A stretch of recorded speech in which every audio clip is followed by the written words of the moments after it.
Hello, welcome to Make Kind Loud, conversations that turn up the volume. Today, we are talking to Andy Vargo. What's up, Andy? Hey, Louisa, how are you doing? I'm so excited to be here. I am great. Thank you for saying yes. I'm excited to talk to you, and it's going to be so much fun. Yeah. Cool. So, I'm going to tell the people about you. All right. Own your awkward. That is what Andy Vargo challenges each of us to do. But it was not something he did himself for the first 40 years of his life. Now that Andy understands the potential of being yourself, he is on a mission to help others do the same thing in order to unlock the powers of their full potential and even more, live their best life. Coming out of the closet at 40 has not been what defines him. Finally, being himself and pursuing his passion for helping others does. During the day, Andy works corporate events in schools as a motivational speaker and one on one as a life coach, helping people navigate the obstacles that are between them and their happy, successful life. At night, you can find him working stages around the Northwest as a comedian, making light of his journey with the gift of laughter.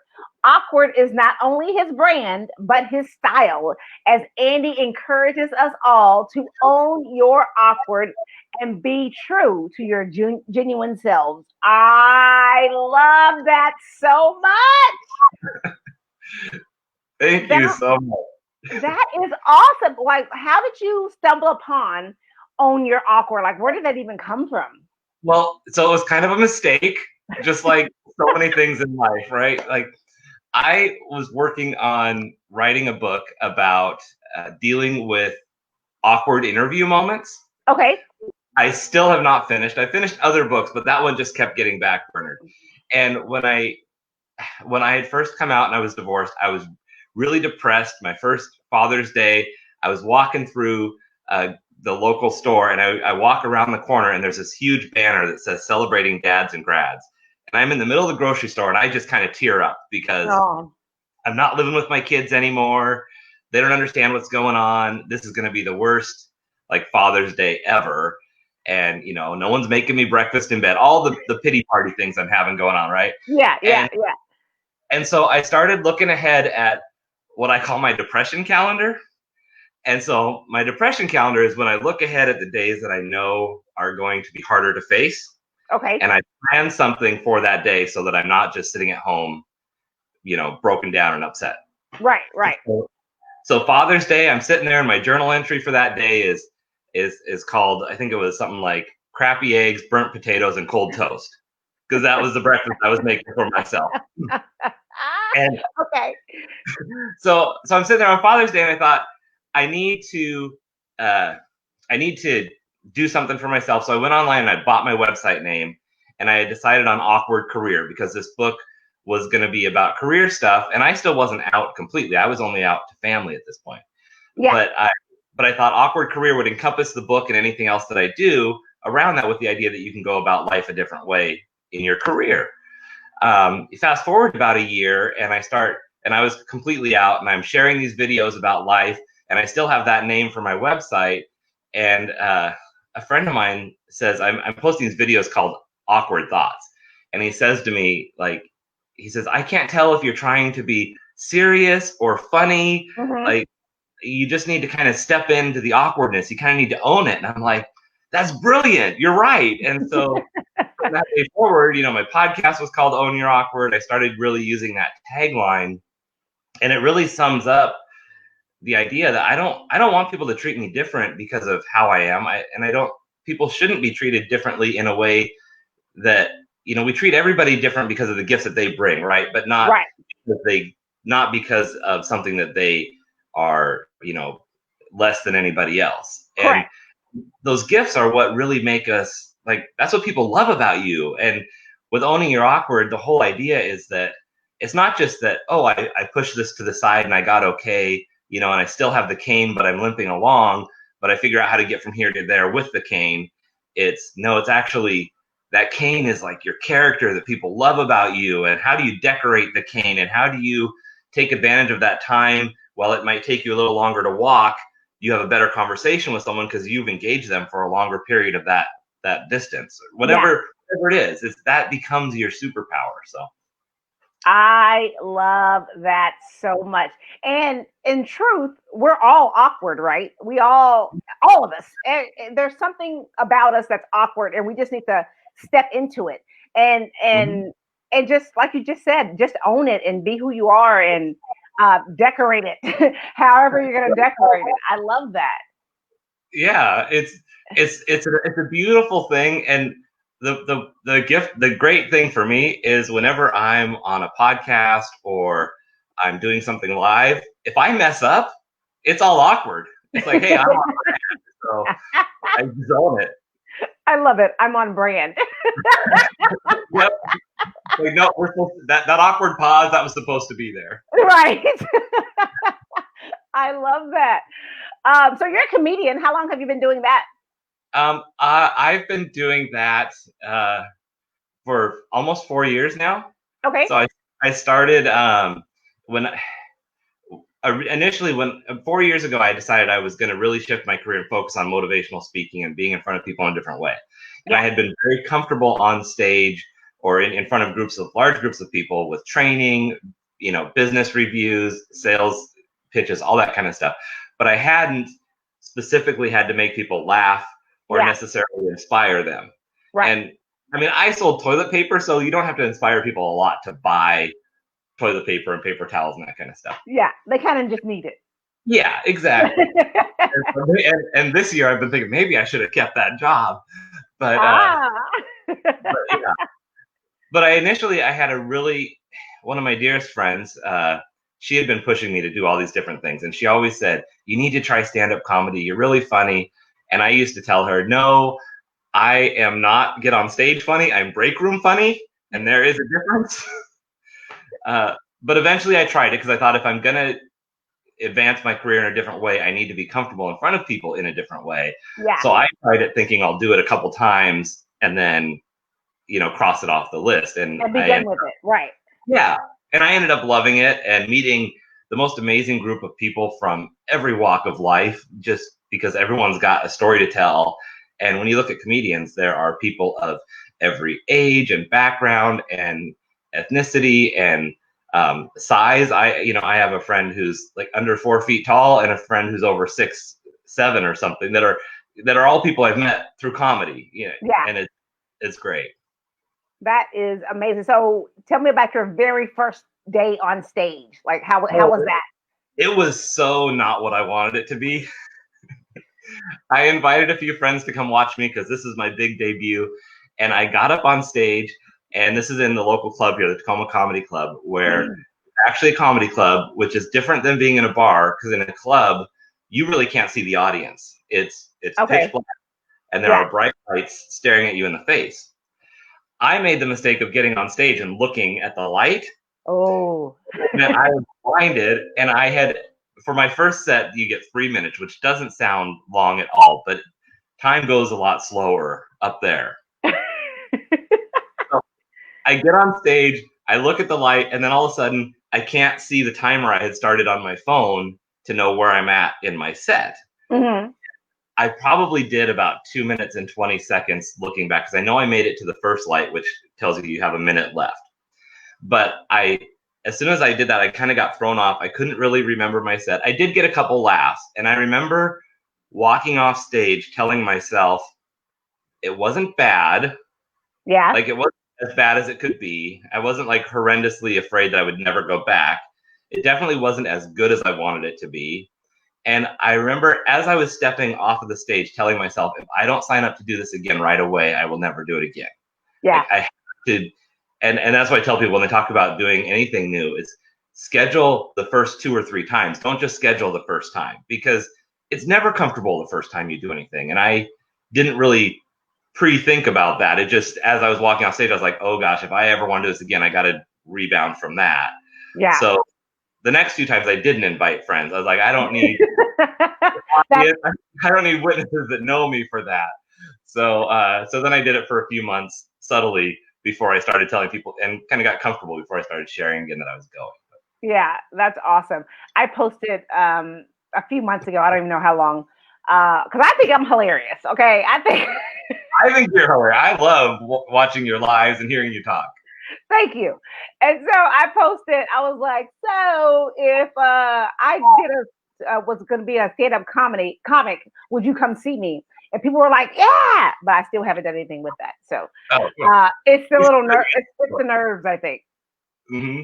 And the full 3 minutes of trying to make people laugh. Because like Mm-hmm. you, like I'm funny, but I don't know if I'm comedian funny. And that was the thing. After I did it for 3 or 4 months, I signed up for a class that they teach at the club, Okay. Mm-hmm. and it actually it taught me so much about the structure of writing the joke. Got Which it. I was expecting the class to be so focused on presence and how you are on stage and things like that. But 90% of it was all about the writing, which really so much of good comedy is actually good writing and learning how to say things where the surprise needs to be the last word you say. So like where I like my kids just recently got married, and so one of if the very last thing you say to the audience should be the punch, and so if you say it in the wrong order, you're still talking while they're trying to laugh, and then it kills the laughter. Right. My boys both are getting married this summer, very young. I got married young, and one of the advice that I give them is didn't you learn anything from your father? You don't get married at 21 because otherwise 20 years later you're divorced and gay. And but if you say that in the wrong order, where Right. gay is the last word, all of a sudden that surprise punch isn't there. And so that is one of those things where you have to learn how to kind of craft it. It doesn't mean that you're not funny without it, but Yeah. I got you. That's funny. So you have two boys. How's your relationship with them? It's been not the easiest. I have two boys and then a daughter. They all range from 18 to 23. Okay. Uh, it's been interesting because when I came out, my oldest son, you learn so much from your kids. The things that they say, where you're just like, where did that maturity and insight come from? At Yeah. 19, I think, when my son said it to me. But one thing that he said to me was, he's like, Dad, I don't care about you being gay, but why would you ever lie about it? Like that was the thing that was weird to someone from his generation, growing up with gay family members and gay friends, or friends that they don't even know are gay. My other son had a friend who's like, yeah, we're still waiting to see if Ed comes out as gay, or he doesn't know yet. Like it was a conversation their friend had with him. It's like, he doesn't know if he's gay yet. He's still trying to decide. I'm like, how crazy is that? In a good way, but like when I was a kid, it was like, if there's a hint, you just don't say it, right? Right. And so to realize that the difference is, because number one, it's so hard for me to understand their generation where there just isn't some of the same uh, boundaries that Mm-hmm. I grew up with. And in the same way, they can't understand, 25 years ago when I was in high school, how that was not a boundary that in my environment. I think there are certain pockets where at that time it was easier for people, but not where I was. And not with my own mindset too, because there were people around here who were fine, but it's just interesting. So we've there's been a lot of awkwardness for sure in my Yeah. relationship with kids, and that's I don't lead with it a lot in what I like blog about and stuff, just out of respect for their own space. Right. But it definitely is.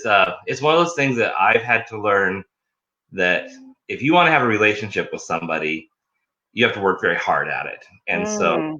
it's all about every interaction that I have with my kids, every time they ask for advice or invite me to something, or I invite them over, in the back of my head is, how is this going to move my relationship with my kids further or farther apart? And it puts you in a very awkward spot when you have a tense or awkward relationship with somebody that you're not willing to give up the relationship on, but at Yeah. the same time, you still need to give fatherly advice. You still have to have tough love sometimes, and you're afraid of not wanting to get cut off or damage that relationship anymore. And so I put a lot of thought into conversations I have with my kids about just anything that they're going through in life or that is going on in the world, where it's, okay, how can I interject my thoughts or my opinions or my fatherly wisdom without having it be something that, they're all young adults and have their own opinions too, and really respect their experiences and what can I learn from them too. So Yeah, that's beautiful. And that's a beautiful way of engaging with them too. And not only with your kids, but with the world is Mhm. like, how can you um, better the relationship? How can you create more connection? And I think that's a beautiful thing. And like you said, it takes work for sure. Yeah.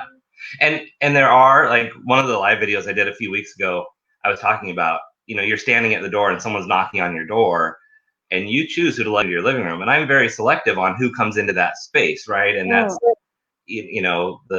the metaphor of your living room is sometimes there's people that are not worth letting damage your, how you, mm, yeah, disrupt your space. And my kids are one of those people that no matter what, they're coming in the living room. But there's there's a lot of people that it's okay to say, you know what, you're not worth that in my life. I hope that I'm willing to. There's some people I'm willing to stand in the doorway and argue with because hmm, they're enough, but maybe not let in. And it's like, okay, let's try to find some common ground. But there's a lot of other people that I can just leave the door closed and let pass by and be like, you know what? I know we're at odds, and that's okay because you have your people and I have mine. And it also, that difference in thought and opinion doesn't always have to be a fight, right? It's like, just leave each other alone and you go live in your space and I'll live in mine, as long as we're not harming others.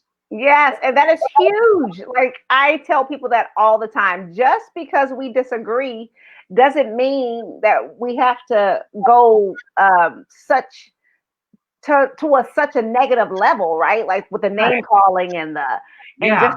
just the vileness of it all. Like it is it is actually a beautiful thing to disagree.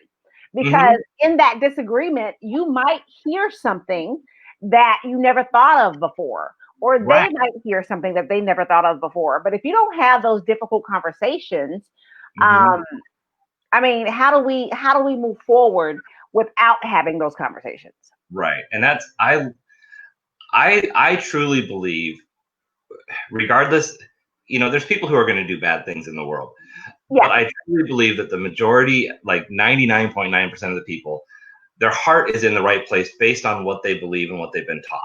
yes, And so by putting a line in the ground and standing over here and saying, well, no, you're wrong, and not ever getting closer to them, we're actually just building the wall bigger between people versus actually saying, okay, what experiences have they had that has taught them that this is so important and so right, versus the experiences I've had that's taught me that I'm right in this way, yeah.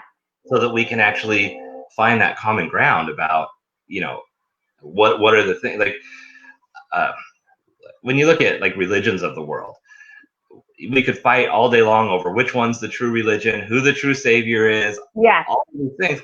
But when you boil down the base fundamentals of what each of those religions are about, it's about treating each other well, love each other the way you want to be loved, not harming others, not killing, all of these things are the base foundation. So who's to say it's not the same God above, just, hey, I had to come here as Buddha so the Chinese people could understand me, and I had to come here as Muhammad so that the Muslims could understand me, and I had to come here as, whatever. It's like that, it's possible. yeah, yeah. Yeah.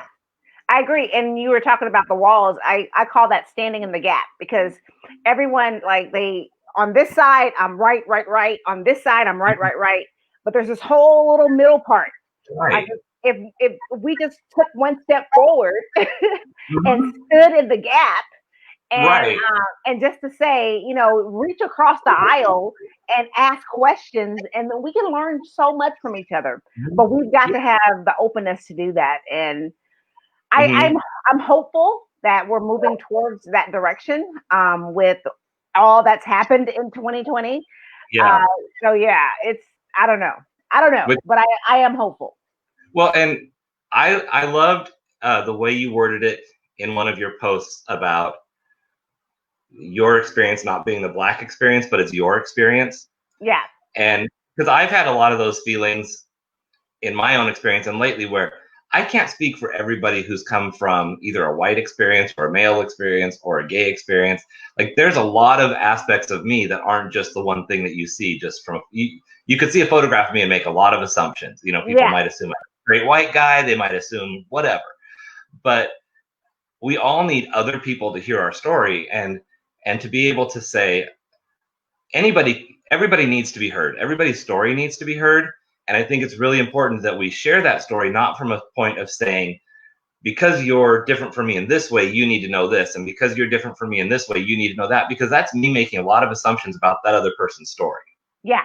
If I say, this is my story and this is what I need people to hear about it or to try to understand, then I can let that go out to the world, and then the rest of the world can kind of bring their perspective and hopefully share what I need to hear about their story. And that's getting to that gap where we can actually say that gap is such a beautiful idea, because it just brings you right to that reality of we're creating a gap, and that's where the work needs to happen, is in the gap. And if we don't stand in the gap, nothing's going to get better.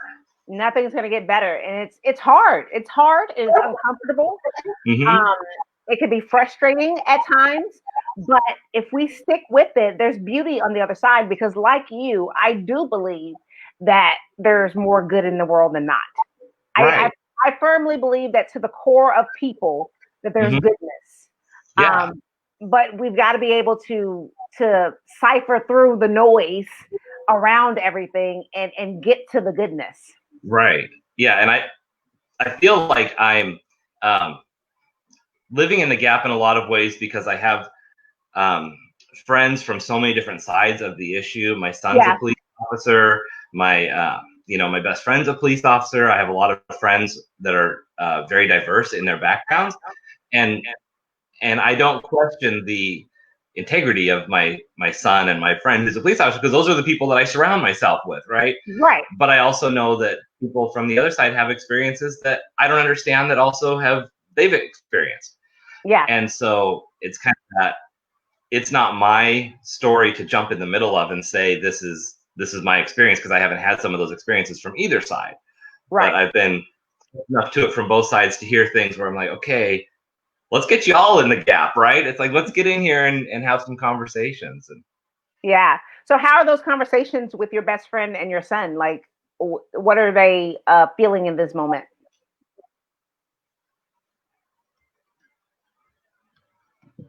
Did I lose you? Just briefly, like, I just didn't hear that last thing you said. That's okay.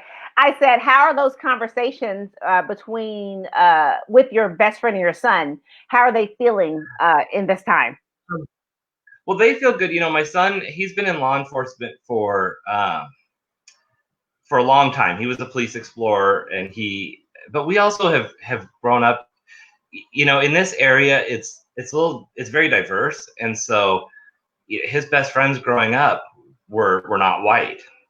You know, one of his friends was black. One of his best friends was Mexican, and it's interesting. Like, when all of his birthday pictures, he was the minority in a lot of the pictures, because that's the neighborhood we were in, and so it's very natural for him to watch for things that are injustices, or you know, and he always watches for where things can be better. I love that. He knows there are some things that could be like, you know, I remember one of the conversations he was talking about, yeah, these are some areas that could improve, and these are some things that would make sense, especially with oversight or different types of investigations where you're investigating things that happen within a department and stuff like that. And so to hear him, now that he's been on the force in a different level the last couple of years, where he's seeing things as an officer versus kind of that working your way up. Yeah. And to hear him be able to talk about specific situations where there's just, having not been on the force, it's really easy when you watch things on a camera to go, well, this move, you should have stepped this way. It's just like watching a sports team afterwards, where it's like, well, if he would have thrown the ball here, that guy was open, but that guy at the time can't see that person, and all he sees is this angle. Yeah. And so I've learned a lot about just that intensity of that moment too, right. of how you determine what actions you take. And he's also one to say, I don't care who you are, there's nothing that supports this X, Y, or Z. With some Yeah. examples that we've seen where it's like, like with George Floyd, he says it doesn't matter what the scenario was going into it. There's no reason to stay on somebody after they're unconscious, because if a person loses, and I'm not medically trained, so I could be speaking out of science here, but basically, once someone's unconscious, then you can, they're not fighting back. And so there's no point to be staying on them. And so it's just certain things like that where it's like, this is not defendable. And so it brings a really good balance to the conversation to be able to talk about those kind of things. And I learn a lot from both sides that way. Yeah. And I love that. And what frustrates me is that when we talk about the injustices and murders such as George Floyd, people assume it's anti-police, but it's not. It's not anti-police. There are innumerable great officers out there, right? And there's a handful who are not so great. But what we're anti is the police brutality part of it. Right. And so we need the police. That's a fact. We're not saying that.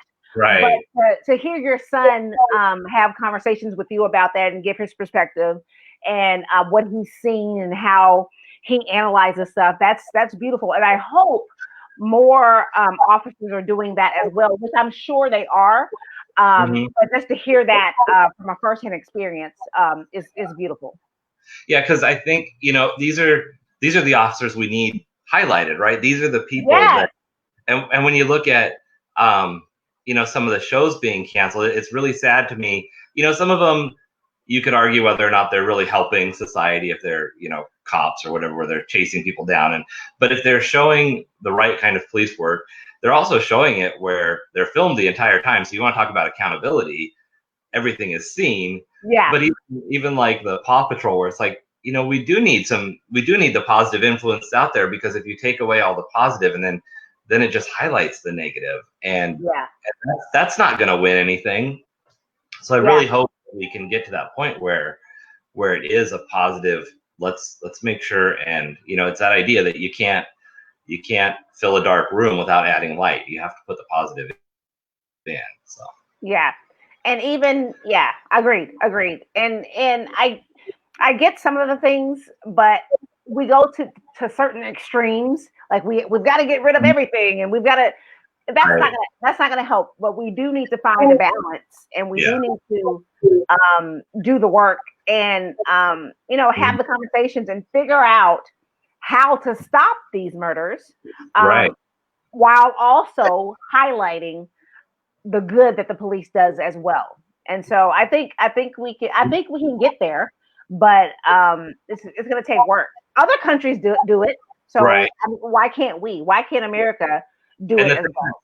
Yeah, and the thing that it seems to be so unique from America, which you live in a place all your life, and then you just realize, oh, I didn't completely understand part of our country, but it's really, even just with COVID, it became very aware how fragmented rules and guidelines are across the country, because so much of it is locally controlled. That one of the things my son has talked about is that around here our police are paid pretty well, and that's not the case in all parts of the country. You go to certain parts of the country and you make, as a police officer, what you would make at a Starbucks here. And granted, there are some cost of living variances, but not to that degree. Right. And so you look at how much, and the same argument could be had with anything. You hear it with teachers, you hear it with all sorts of roles, but roles that are very important to our public safety, our children's welfare, all of these things that should be important, is kind of left to each individual local society on where they value those and what they put into training, what they put into funding and everything. And that's why, when you look at COVID, and one part of the country is locked down completely and another part is partying on the beach. Wide open, right? We don't even have a consensus about how to deal with a global pandemic yet. Then you look at a lot of our internal infrastructure, and rules and regulations are separate department by department. And one of the stories I like to tell is about three business owners that go out to lunch together, and they have really bad service from their server. They will never go back to this restaurant again. Their food is very inconsistent. One was so hot it was almost burned. One felt like it had been on the warmer for 2 hours. Yeah. And they're talking about this meal while they're there, and they all go back to their own businesses. Well, each of those business owners handles it differently. And the first one goes back and says, I can't believe this is awful. This is happening in the world. We need to make sure that, I can't believe this is happening, and starts treating all of his employees as if that happened in his business, and starts taking it out on them. Like, I'm not going to allow this in my business. And meanwhile, he's alienating a lot of really good employees who feel like they've been doing a great job because they actually have had their heart in it. They make mistakes, but they're not giving bad service to this level. Yeah. The next business owner sticks his head in the sand and says, there's no way that could happen in my business. So I can't believe that would ever happen here. Thank God I have really good employees who wouldn't let that happen. And so he ignores all of the problems that could be happening in his business. And both of their businesses fail for different reasons. Now, the third business owner was a little smarter, and she comes in and says, you know what? I just had this really bad experience. Could that be happening here? Maybe. Could there be other stuff that I'm not aware of? And starts asking her customers and employees about issues, and really just paying attention to see what needs to be fixed, knowing that things are going to need to be fixed everywhere, but it might not be that same thing that she saw somewhere else. Yeah. And her business thrived. And it's that idea of how do we take those life experiences and bring them back? We all have experiences ourselves, and we also see them in other parts of the world, but how do we bring those back to our own community and say, I don't want to assume that is happening here, but at the same time, how do I make sure that I'm not fixing an issue that doesn't need to be fixed, but also ignoring something that could be worse? And right. And that's like America. We've got all these different patches, and we think this is the American system. Well, that system and rules and regulations aren't necessarily the same everywhere. So how do we pull it apart and take the lessons from elsewhere and say, okay, I don't want that to happen in my community, but let's look at what is happening in my community, because maybe it is, maybe it isn't, but maybe something worse is happening, and we just all got to stand in that gap and have those conversations. Yeah, I agree. There's been an uproar in Texas because the governor mandated yesterday that everybody has to wear masks now in public places, in buildings or whatnot. And there are people who are like, you're my civil liberties and this, that, and the other. And I'm like, but it could save lives. Right. Yeah. Or worst case, maybe it doesn't save lives, but it could. So why wouldn't you do something that could save a life, even though we don't have the whole science behind everything yet? Yeah. And so I don't know. I think people need to take personal responsibility too, and to figure out how we help each other instead of taking a hard stance on whatever issue you're taking a stance on. Instead of taking a hard stance on it, how do we look at it from a bird's eye view and figure out how to help each other and how to get through it? Because we're starting to lock down again in Texas. Yeah. I'm not sure because we opened back up in May. We were like, we're open. Right. Now, here we are. And now they're like, nah, we're going to close back down. I think you had posted the meme with the person waiting to see everybody else. Like, I'm just going to wait. I have sent that to so many people. Just waiting to see how it affects you. But we're in a similar situation here because the governor yesterday just mandated, he had already mandated wearing masks everywhere, but he upped it to the expectation of businesses refuse service to anyone not in a mask. Yeah. And for me, I feel like we're probably going to find out later that masks aren't as effective as we thought they were. However, it still is an idea of it could stop something. Maybe they're not 100% effective. Maybe it's 20%, and that 20% makes a big difference. But also for me, it's a respect for fellow human beings and their fears. Yeah. In that, if I'm standing next to someone who's afraid of fire, I'm not going to be flinging around sparklers and throwing it in their face that look at me, I can play with sparklers if I want to, while you're sitting here, with a bucket of water, afraid I'm going to get too close to you. So if I go into a store, regardless of whether or not I think the mask is really helping me or helping anyone else, that person is afraid that I'm encountering. And if they feel better because I wear a mask, that's just a respectful thing I can do for another human being. Yeah.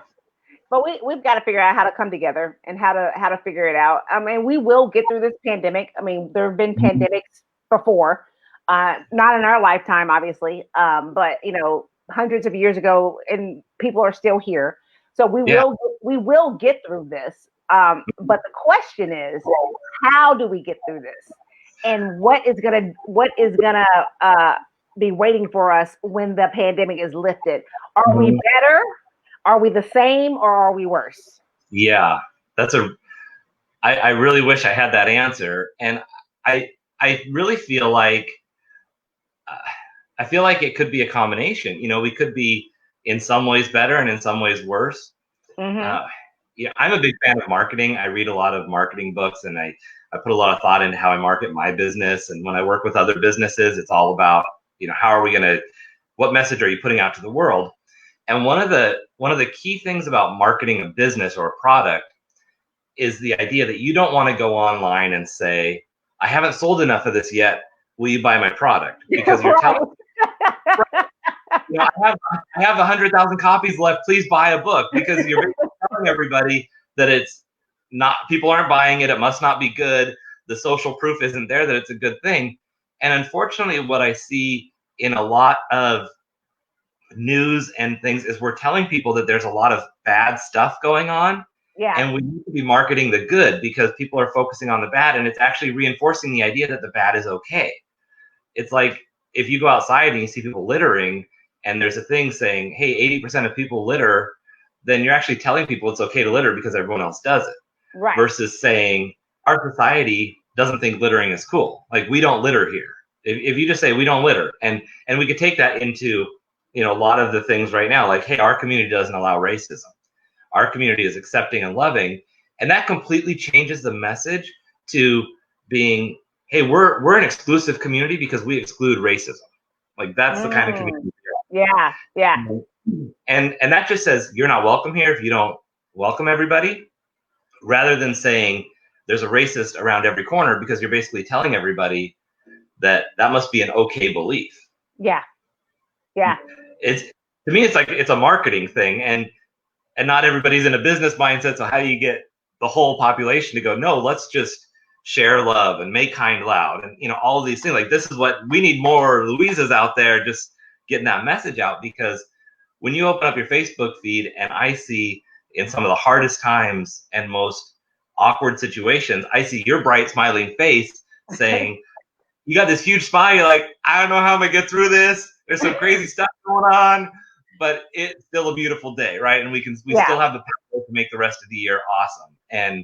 And when we're saying that all this stuff is out there that we're at odds against, I think we give up a lot of the power that we have to put the positive into the world. Yeah, and we all are powerful. Everyone. Just and it's but I get it. It's hard, but I mean, what's the alternative, really? You know what I mean?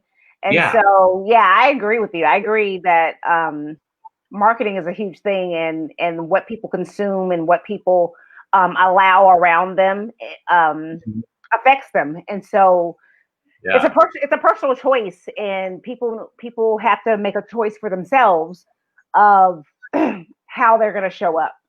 Right. So, And it's interesting. That idea of how you show up is really critical, because every morning you have that choice, right? It's like every morning, how do I feel? What value am I going to bring to the world today? And it's a very conscious thing you got to do. And also, the beautiful thing is, like, every morning, you're right. Every morning you have a choice, but even if you mess up somewhere along the way, you still have the rest of the day to get it right. Yeah. So that's okay, because we're all human, and we all stumble, and we all fumble, and we all fall. We do these things. Right. But then the very next moment, you have the opportunity to be better. Yeah. When my kid was little, he loved digging in the backyard. Like he would just dig holes for no reason. If we were in the mountains digging snow, if we were at the beach, he would dig in the sand. It didn't matter. You give that kid a shovel, a cup, his hands, he would be digging. Just, I don't know where he was trying to get. He just loved to dig holes. And I would watch him dig, and I remember having this real clarity of, you know, he would scoop and he would dig holes, and he might stop digging for a little bit, and he might not come back to that hole for a week, but every shovel that he took made the hole a little deeper and the pile next to it a little taller. And that's how kindness works. That's how anything that we're trying to make better in our life works. You're always making that pile bigger and that hole deeper. And when you walk away from it and you stop, it doesn't magically refill. Like the work doesn't get filled in, right? When he comes back and picks up, the next shovel just adds to the work he already did. So we beat ourselves up too much as soon as we stop doing something because we think we lost all of our momentum, we lost all of our work. And it's okay to stop as long as you never stop going again. You just got to keep going again and picking up. Yeah. And yes, that. But yeah, like what shovel of love can you put on the world today? And then right. Put another shovel of love back on there. Right. And the days that you don't, be like, okay, I'm not gonna shovel today, but tomorrow I'm gonna be back. And then as you just said, your pile just keeps getting bigger. But we got to keep shoveling that love for sure, and owning our awkward. We've got to own our awkward. Andy, I can talk to you all day. Like, this has been a beautiful conversation. Thank you so much. Yeah, thank you. I've really enjoyed it.